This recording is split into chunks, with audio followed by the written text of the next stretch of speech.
Hello নমস্কার বন্ধুরা, কেমন আছো সবাই? আশা করছি সবাই ভালো আছো। নিয়ে চলে এলাম তোমাদের সামনে পাঁচমিশালি তরকারি। জানি না তোমরা এটা কি বলো, তো আমরা এখানে ঘ্যাট বলা হয়। তো ভালো লাগলে লাইক কমেন্ট শেয়ার করো, চ্যানেল নতুন হলে চ্যানেলটাকে সাবস্ক্রাইব করবে প্লিজ। দেখো আমি এখন সবগুলোকে কেটে নিচ্ছি। বেগুন দিয়েছি, আলু, কুমড়ো, পুঁই শাক, তোমরা চাইলে সব রকমের সবজি মিশিয়ে করতে পারো। তো দেখছো কেটে নিচ্ছি, কাটা হয়ে গেছে বন্ধুরা, দেখতেই পাচ্ছ। এখানে আমি আদা করছি, আদা গ্রেট করে নিয়েছি। এখানে তেল দিয়ে দিলাম। তো দেখো তেল গরম আছে, 5 ফোড়ন সম্বারা দিয়ে দিয়েছি। এবারে দিয়ে দেব কাঁচা লঙ্কা, আগে থেকে চিড়ে রেখেছিলাম সেটা দিয়ে দিচ্ছি।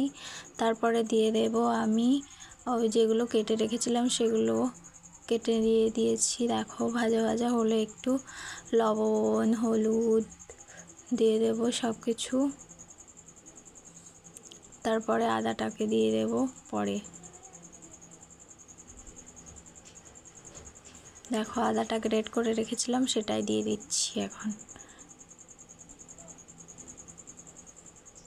তো এখন অনেকটাই হয়ে এসছে। এখন হালকা সামান্য জল দিয়ে ঢেকে দেব।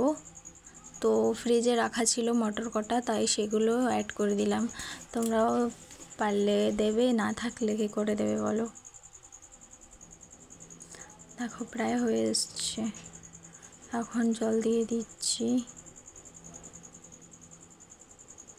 বেশি দেবে না, যেরকম আন্দাজ মতো দেবে, যেরকম গলে যায়।